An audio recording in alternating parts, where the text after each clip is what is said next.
Jünger Krishnas bei den Vorbereitungen zu einer Hochzeitszeremonie nach hinduistischem Brauch. Krishna ist der Name einer alten indischen Gottheit, die neuerdings auch im Abendland Anbeter findet. Die Internationale Gesellschaft für Krishna-Bewusstsein ist wohl die exotischste unter den Jugendreligionen, jenen neuen religiösen Bewegungen, die ihre Mitglieder in erster Linie unter jungen Leuten zwischen 18 und 25 suchen. Auffallend ist allein schon die äußere Erscheinung, die safrangelben Gewänder, der zum Zeichen der Demut kahlgeschorene Kopf der jungen Männer. An der verbliebenen Haarlocke zieht Krishna die Gottgeweihten, so nennen sich die Mitglieder der Bewegung, aus dem Sumpf der Maya, der irdischen Unzulänglichkeit.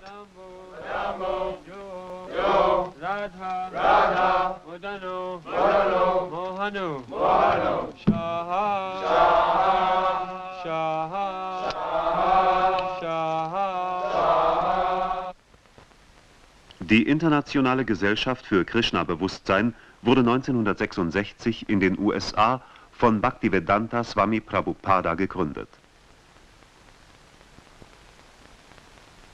Grundlage der Lehre sind heilige Schriften des Hinduismus. Die Zahl der Mitglieder beträgt weltweit etwa 4000, in der Bundesrepublik Deutschland 100 bis 150. Die Gemeinschaft wird vom Gründer und 12 Vertretern für alle Teile der Erde autoritär geführt. Den einzelnen Zentren stehen Tempelpräsidenten vor.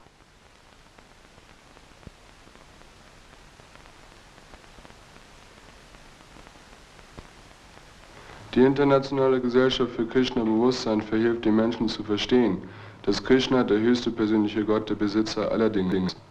Weil aber wie immer auch die Menschen dieses Bewusstsein verloren haben, streiten sie sich wie die Katzen und Hunde überall auf diesem irdischen Planeten um das Eigentum Gottes.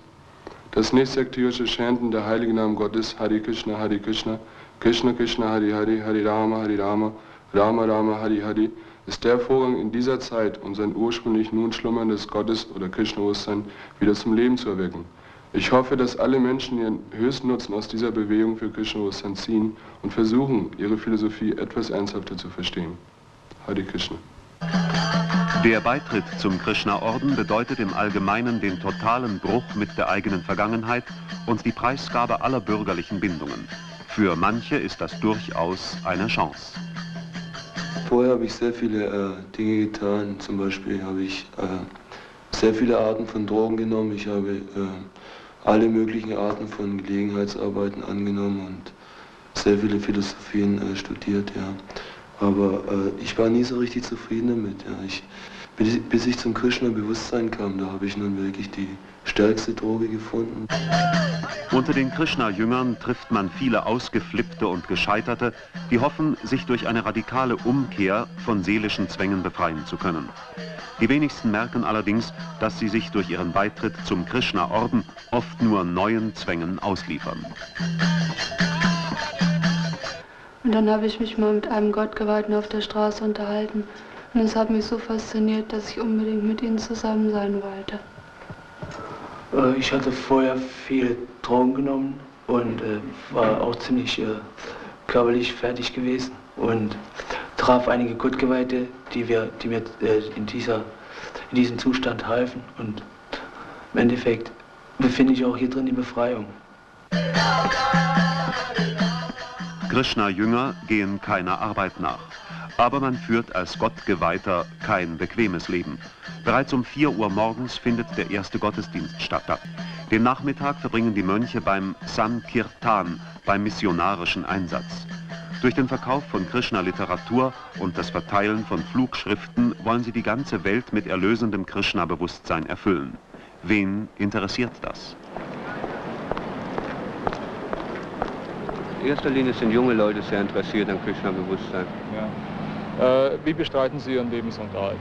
Wir sind damit beschäftigt, viele Bücher von unserem geistigen Lehrer jetzt ins Deutsche zu übersetzen und die zu verbreiten. Wir haben eine Schallplattenproduktion angefangen und wir sind damit beschäftigt, Räucherstäbchen herzustellen und diese zu verkaufen. Ihre Geschäftstüchtigkeit steht außer Frage. Ihre Methoden allerdings sind zweifelhaft. Das stellte auch die Staatsanwaltschaft in Frankfurt fest, die im Dezember 1974 eine polizeiliche Durchsuchung auf Schloss Rettershof, der im Taunus gelegenen deutschen Zentrale der Bewegung, anordnete. Sie leitete außerdem Ermittlungen unter anderem wegen des Verdachts auf fortgesetzten Bettelbetrug und Verstoß gegen das Sammelgesetz und die Gewerbeordnung ein. Die Jünger Krishnas erbetteln jeder monatlich vermutlich mehrere tausend Mark für hungernde Kinder in Indien, wie sie den Passanten sagen. In Wirklichkeit dürften diese Gelder jedoch größtenteils in die Ordenskasse fließen und den weltweiten Ausbau der Krishna-Bewegung sicherstellen.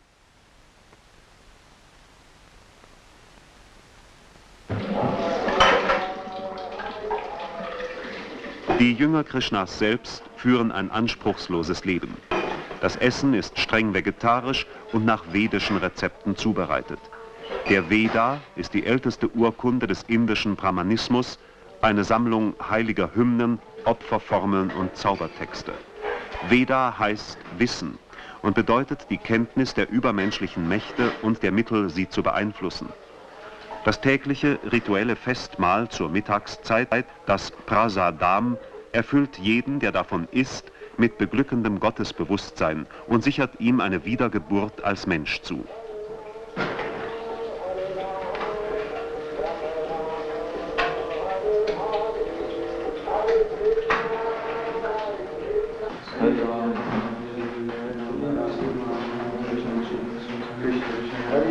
In den spartanisch eingerichteten Schlafräumen der Ashrams, der Tempel, sind die Bilder des Gottes Krishna, seines bedeutendsten Jüngers Chaitanya und des Gründers der Krishna-Bewegung aufgestellt.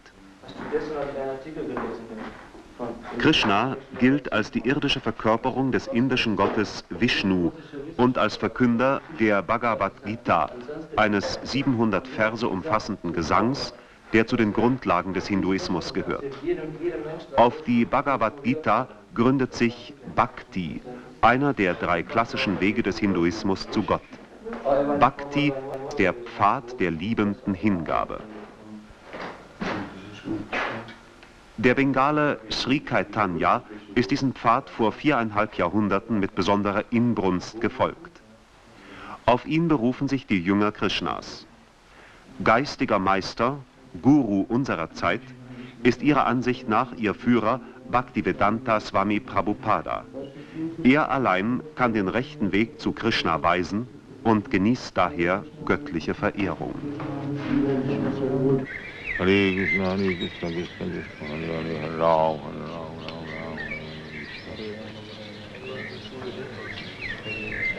Hare Krishna, Hare Krishna. Seine göttliche Gnade Bhaktivedanta Swami Prabhupada bei einem feierlichen Besuch auf Schloss Rettershof. Der über 80 Jahre alte ehemalige Konzerndirektor aus Kalkutta ist wie seine Jünger unablässig damit beschäftigt, den Mahamantra, den erlösenden Spruch heiligem Namen Gottes aufzusagen, pro Tag wenigstens 1728 Mal.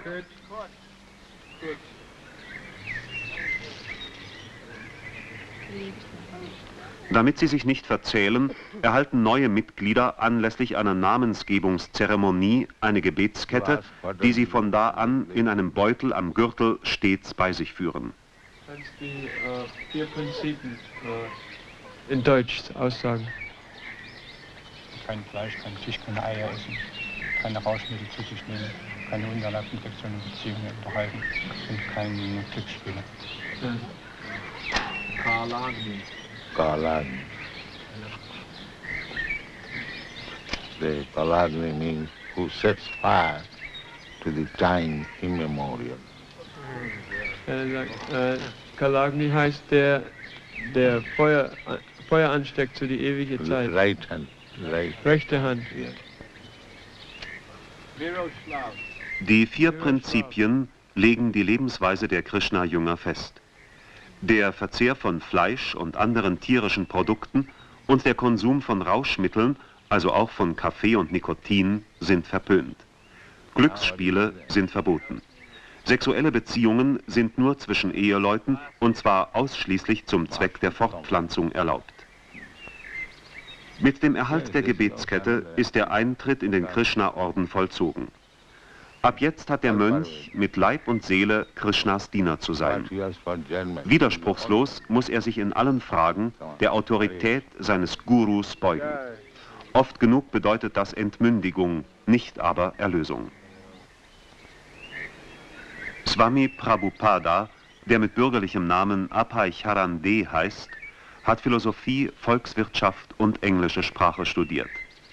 Er verfasste rund 60 Bücher, vor allem Kommentare zu den Heiligen Schriften und zu den Legenden aus dem Leben Krishnas.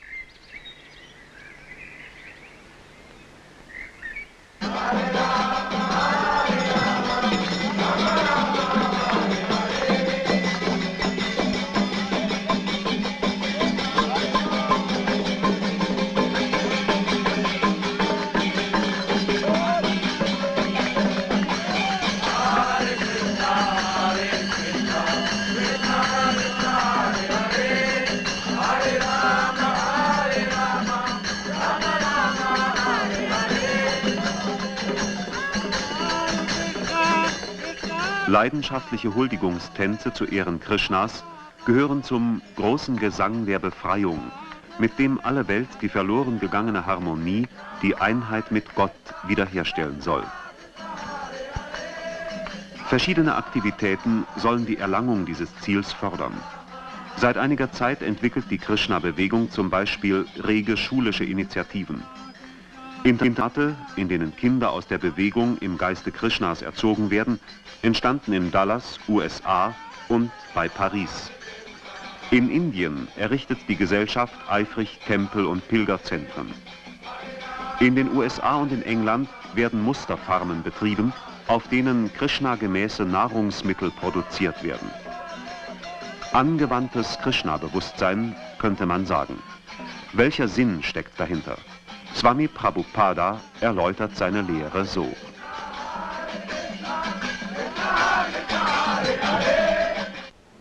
We beings, part and parcel of God, or sons of God, originally we have got our... Wir Lebewesen sind ein Teil Gottes. Ursprünglich hatten wir ein Krishna-Bewusstsein, ein Gottesbewusstsein. In der künstlichen, materiellen Zivilisation haben wir das vergessen, haben wir die sinnlichen Bedürfnisse unseres Körpers befriedigt. Jetzt muss das Bewusstsein wiederbelebt werden. Das ist wie bei dem Dummkopf, der sein Haus verlässt, um unabhängig zu leben, obwohl er ganz genau weiß, vielleicht hat er es auch vergessen, dass sein Vater ein schwerreicher Mann ist. Er wird dumm und vergisst seinen Vater. Daher ist es für diesen Dummkopf das Beste, ihn zu seinem Vater zurückzubringen, damit er sein ursprüngliches Bewusstsein wiedererlangt. Das ist der Sinn des Krishna-Bewusstseins. Daran ist nichts Unnatürliches. To cure that madman to his original consciousness and get him back to his rich father, and then he'll be happy. This is the program of Krishna consciousness, and there is nothing manufactured. Der Tag endet im Ashram. Eine letzte Huldigung an Krishna, bevor die Jünger des indischen Gottes gegen 9:30 zu Bett gehen.